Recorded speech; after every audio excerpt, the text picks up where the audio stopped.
God, English. For God has not given us the spirit of fear, but of power, love, and a sound mind. Boom.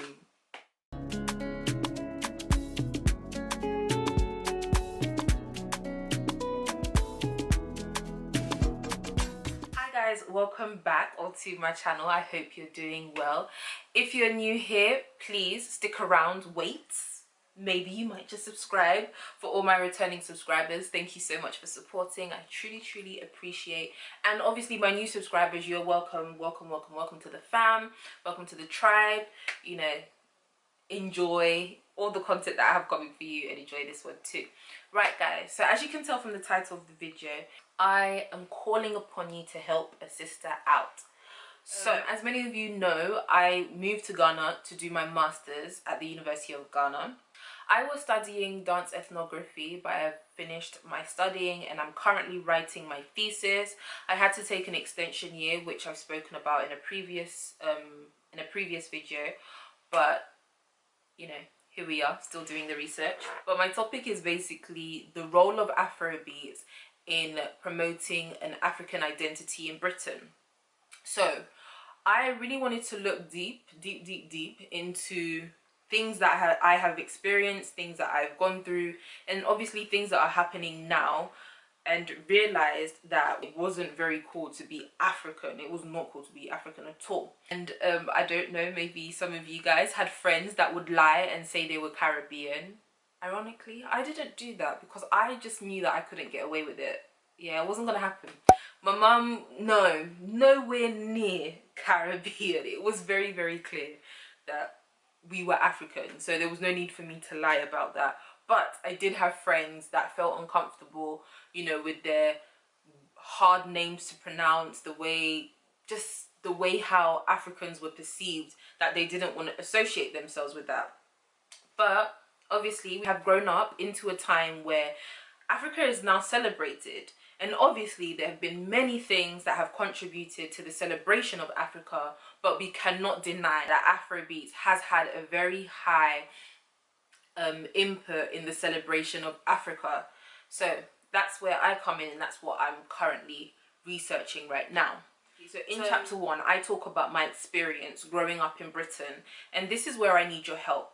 I want you guys to tell me in the comments below what your experience was like growing up in Britain. I'll briefly share with you what it was like for me. When I was growing up, nobody told me I was Ghanaian. It wasn't like, you are African, you are from Ghana. No, I don't know how, but I just knew.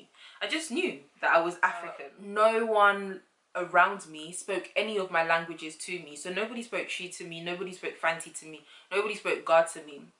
But it was spoken around me. So me, I am the very high percentage of Ghanaian, you know, first generation Ghanaians in Britain that can understand Fanti, Chi and Ga, a little bit of Ga, I'm stretching it, but cannot speak the language at all, which honestly is something that I hate. I hate it. If I can go back in time, that's one thing I would change, that my parents would speak Fanti, Ga and Chi. Even if they wanted to speak Ewe with me, like, I would take it that far. I grew up eating my local dishes, so contombre stew, yam, plantain, jollof, wache, banku, fufu, all of that good stuff. Like, I was eating that. It was normal to me. It wasn't like, what's this? You know, listen to high life music. I knew who Daddy Lumbo was. And everybody knew who Daddy Lumbo was. When you go to house, like African parties, African house parties, the joy of having super malt, you know, all of that good stuff. That was our home life, which was great. We didn't lack anything. You know, a lot of us have experienced like some crazy African parents with the beatings and stuff like that, but it's part of us now, you know. But coming out of that and going into school, it was a different story. I remember my secondary school days. I remember being teased because I was dark. I'm sure many of you guys remember the term blick. I was often called blick. There was even a little song that some guys used to sing, Blixie's taking the mixie, and I mean, that used to crush me hard. Like, I hated it. And I thank God, honestly, when I was writing my notes for this video, it hit me that I thank God that bleaching never crossed my mind. Like, it never hit me that, oh, if I was, you know, if I bleached my skin to become like this, then I wouldn't be teased anymore. I'm so grateful to God that that just did not cross my mind. Anyway, I diverse. Yeah, so my experience growing up black in Britain. It's funny because I did experience some racism towards me, the little things, especially when you're walking around with black boys. You notice the racism towards them even more, which really used to anger me as a young person. I mean, I went to secondary school in a predominantly white area. It was frustrating having walking with my friends and, you know, a group of like black girls laughing and singing and dancing as they're walking to school could seem as aggressive black girls making a ruckus, and it was like, no, we're just minding our business walking to school.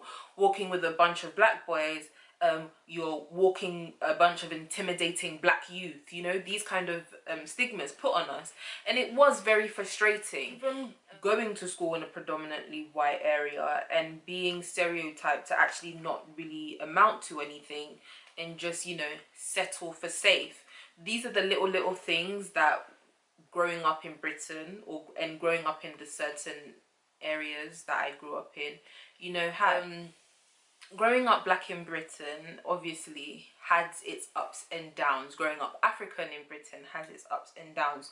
Some places you're celebrated and sometimes you're demonized, and sometimes your culture is celebrated but then the people behind it are demonized, and it gets very confusing. And I know that there's many of you guys who have also had like horrible experiences. I thank God that I was surrounded by other black people that knew who they were and were comfortable within who they were, that we could all uplift one another. Honestly, I did have friends that struggled with who they were, especially skin tone, you know, wanting to bleach, not liking who they were, and, you know, finding solace in other things, like because they didn't want to associate with being black, and those things really broke my heart. But you cannot deny and you cannot lie where we're like conflicted, because I understand where that person comes from, where there's so much hatred in the world for black people that you would want to disassociate yourself with other black people or with you being black. But at the same time, there's so much good, there's so much things that black people have contributed to the world, there's so much Africans have also contributed to the world.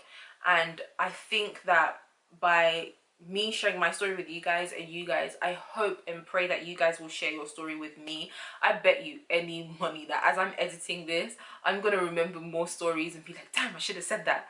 But I wanted to keep this short and simple, so please guys, if you can, help me. This is for my research.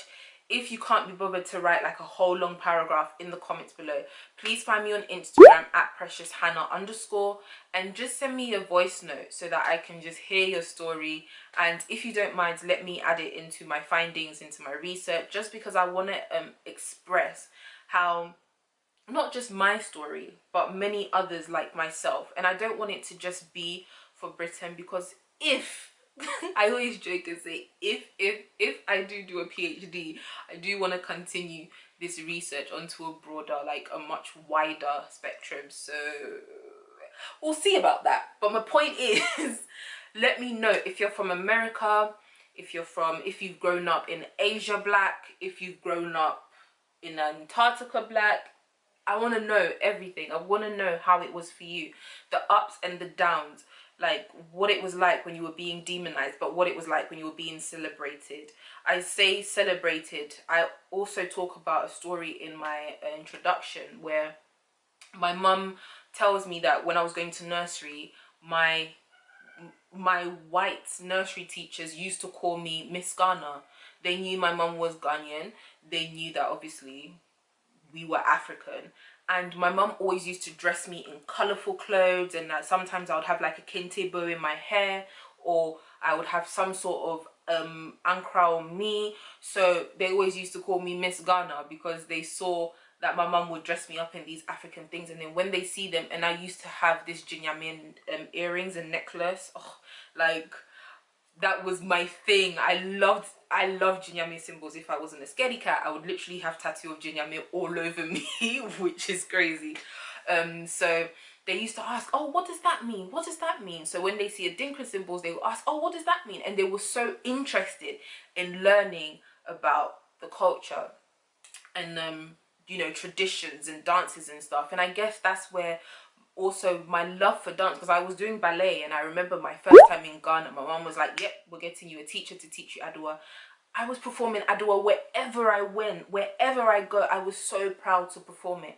And I'm not gonna lie to you, somewhere down the line, this was all in primary school, somewhere down the line that declines because I don't know why. Like, I was running away from that. If you told one of my friends about 5-6 years ago that I was going to move to Ghana, they would ask you, what? Like, I wasn't even looking at Ghana. Like, my focus was on Europe, UK. Like, this is me, what's being African, I'm black British and full stop. I'm even just British, full stop. But I don't know, somewhere, somehow, my heart opened up to go back to Ghana, and I fell in love with it. And then I just, like, so many questions and so many things came to me, like identity. Who am I? What am I British? Am I black? Am I Ghanaian British? Am I African British? And all of these things. And I remember having so many wonderful conversations with other African Brits, and some people talking about being called Ghanaian British because, you know, the Ghanaian is more prominent to them than the British, but they don't want to erase that. And some people being called British, referring to themselves as British Ghanaians because they don't speak the language, they don't know much about being Ghanaian, but they don't want to dispose of that, but they want to hold on to that, but they see themselves more British. And I mean, the conversation is limitless and I love it. So I really, really hope that you guys would watch this, share this with friends, share this with family, and leave a comment below. Subscribe if you want to. There's more great content coming out for you guys. And yeah, let me know what your thoughts are. I really hope that you guys can help me with this for my research as well.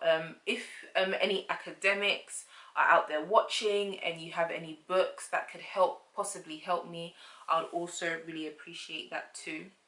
I wanted to just shout out 2 books that I'm reading right now. Reading British by Ifwa Hirsch. I believe I'm not going to murder his name. David Olusoga. His book, Black and British, A Forgotten History. And another quick shout out to a Dutch scholar that I'm also reading, who is called Marlene de Wit. I hope that's how you pronounce her name.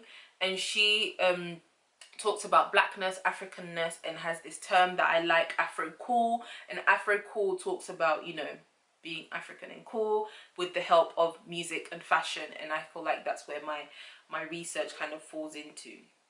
Guys, I'm talking so much that I'm even worried about editing this video, but thank you so much for watching. I really appreciate it. Let me know your thoughts growing up black in anywhere around the world, and where you've experienced something different. I would really love to hear someone from SA tell me how it was for them if they were like raised up in a predominantly white area, if that makes sense. And I would also really like to hear from a white person's perspective, like, did they realize any of these things growing up with their black friends? Like, did they realize that when they were with their black friends that, you know, they would be seen differently to them? Did you feel, what did you think? Could you relate to them, or did you feel like they were unrelatable?